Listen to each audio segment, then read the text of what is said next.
নমস্কার। পাঠ করে শোনাতে চলেছি কবিগুরু রবীন্দ্রনাথ ঠাকুরের রচিত ২ বিঘা জমি। শুধু বিঘে ধুই ছিল মোর ভুই, আর সবই গেছে ঋণে। বাবু বলিলেন, বুঝেছ উপেন, এ জমি লইব কিনে। কহিলাম আমি, তুমি ভূস্বামী, ভূমির অন্ত নাই।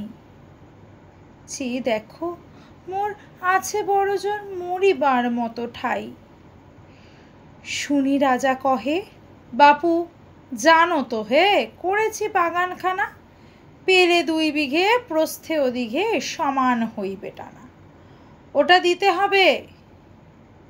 কহিলাম, তবে বক্ষে জুড়িয়া পানি, সজল চক্ষে করুণ রক্ষে গরিবের ভিটেখানি। সপ্তপুরুষ যেথায় মানুষ, সে মাটি সোনার বাড়া, দৈন্যের দায়ে বেচিব সেমায় এমনি লক্ষ্যে ছাড়া। আঁখি করিলাল রাজা ক্ষণকাল, রহিল মৌন ভাবে।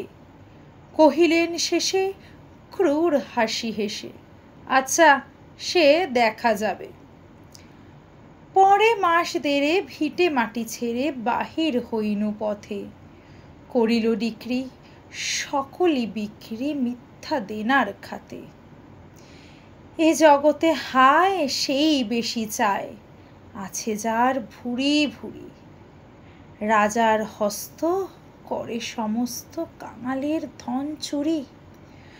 মনে ভাবিলাম, মোরে ভগবান রাখিবে না মোহ গর্তে, তাই লিখি দিল বিশ্ব নিখিল ২ বিঘার পরিবর্তে। সন্ন্যাসী বেশে ফিরি দেশে দেশে, হইয়া সাধুর শিষ্য। কত হেরিলাম মনোহর ধাম, কত মনোরম দৃশ্য। ভূধরে সাগরে বিজনে নগরে, যখন যেখানে ভ্রমি, তবু নিশিদিন ভুলিতে পারিনে সেই ২ বিঘা জমি। হাটে মাঠে বাটে এই মতো কাটে বছর ১৫-১৬। একদিন শেষে ফিরিবারে দেশে বড়ই বাসনা হলো।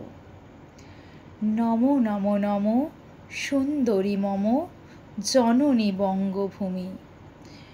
গঙ্গার তীর স্নিগ্ধ সমীর জীবন জুড়ালে তুমি। অবারিত মাঠ গগন ললাট চুমে তব পদধূলি। ছায়া শনিবীর শান্তির নীর ছোট ছোট গ্রামগুলি। পল্লব ঘন আম্র কানন রাখালের খেলা গেহ, স্তব্ধ অতল দিঘি কালো জল নিশীথ শীতল স্নেহ। বুক ভরা মধু বঙ্গের বধূ জল লয়ে যায় ঘরে।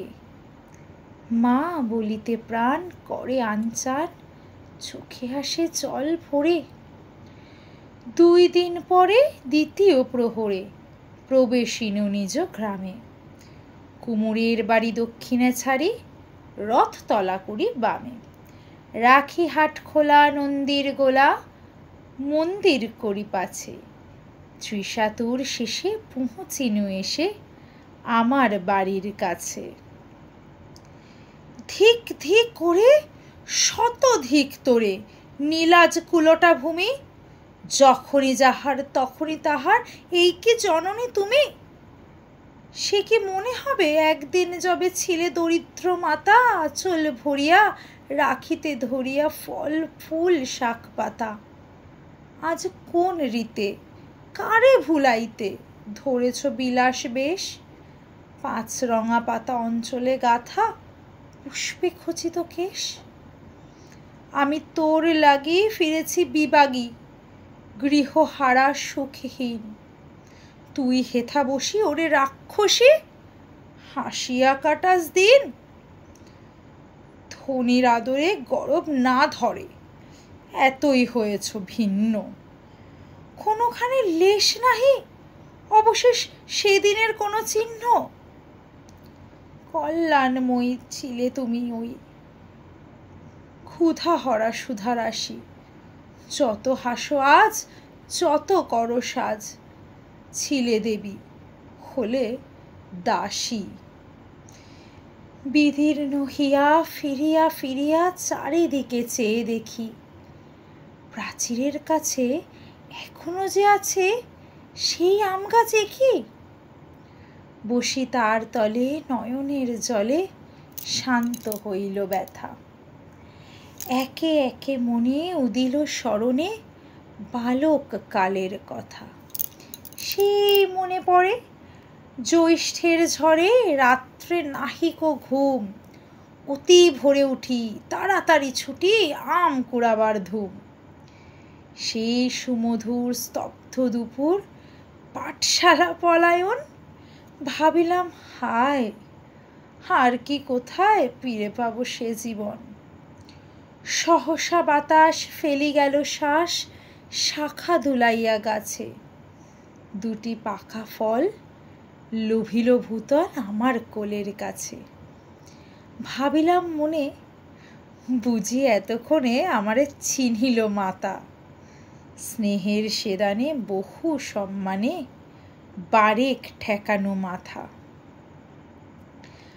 হেনকালে হায় যমদূত প্রায় কোথা হতে এলো মালি, ঝুঁটি বাঁধা উড়ে সপ্তম সুরে পাড়িতে লাগিল গালি। কহিলাম তবে আমি তো নীরবে দিয়েছি আমার সব, দুটি ফল তার করি অধিকার, এত এত তারই কলরব। চিনিল না মোরে, নিয়ে গেল ধরে কাঁধে তুলি লাঠি গাছ। বাবু ছিপ হাতে পারিষদ সাথে ধরিতেছিলেন মাছ। শুনে বিবরণ ক্রোধে তিনি কন, মারিয়া করিব খুন। বাবু যত বলে পারিষদ দলে বলে তার শত গুণ। আমি কহিলাম শুধু দুটি আম, ভিখ মাগি মহাশয়। বাবু হেসে কহে, বেটা সাধু বেশে পাকা চোর অতিশয়। আমি শুনে হাসি, আখি জলে ভাসি। এই ছিল মোর ঘটে, তুমি মহারাজ সাধু হলে আজ, আমি আজ চোর বটে। নমস্কার।